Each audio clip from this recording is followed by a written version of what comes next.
आणि आता पाहणार आहोत टॉप 9 महत्त्वाच्या बातम्या। 100 युनिट पर्यंत वीज वापरणाऱ्यांना 26% दर कपात। नवीन करारानुसार राज्यामध्ये 25 वर्ष विजेचे दर स्थिर राहणार। मुख्यमंत्र्यांची विधान परिषदेत घोषणा। इलेक्ट्रिक कारच्या विक्रीमध्ये 21 पट वाढ।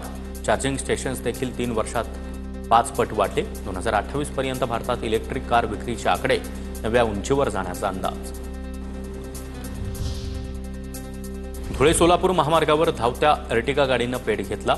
धुळे सोलापूर महामार्गावरील पाचपीरवाडी परिसरातील घटना। गाडीला लागलेल्या आगीमध्ये संपूर्ण गाडी जळून खाक। राज्यातील रेशन दुकानदारांचे 88 कोटींचे कमिशन जमा। डिसेंबरपासून हे कमिशन रखडलं होतं।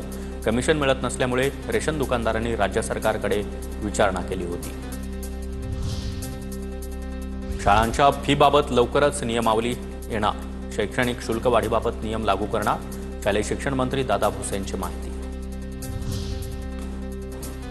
दिशा प्रकरणामुळे ठाणे ग्रामीण भागामधील 67,000पेक्षा अधिक मुलांना मराठी लिहिता वाचता येतं। मराठी भाषेसाठी ठाणे जिल्हा परिषदेचा स्तुत्य उपक्रम। पुणे महापालिकेकडून रस्ते दत्तक योजना उपक्रमाचा शुभारंभ। महापालिकेतील अधिकारी, सामाजिक कार्यकर्ते, संस्था यांच्याकडे विविध रस्त्यांचं पालकत्व। इलेक्ट्रिक वाहनांना टोल माफी करण्याचं परिपत्रक सरकारनं न काढल्यानं एसटीला भुर्दंड। इलेक्ट्रिक एसटीमुळे दर महिन्याला अंदाजे 70 लाखांचा भुर्दंड। टोल माफीचं परिपत्रक लवकर काढण्याची मागणी।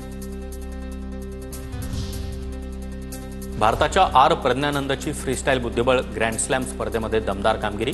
जागतिक क्रमवारीमध्ये पहिल्या नंबरवरील मॅग्नस कार्लसनवर मोठा विजय।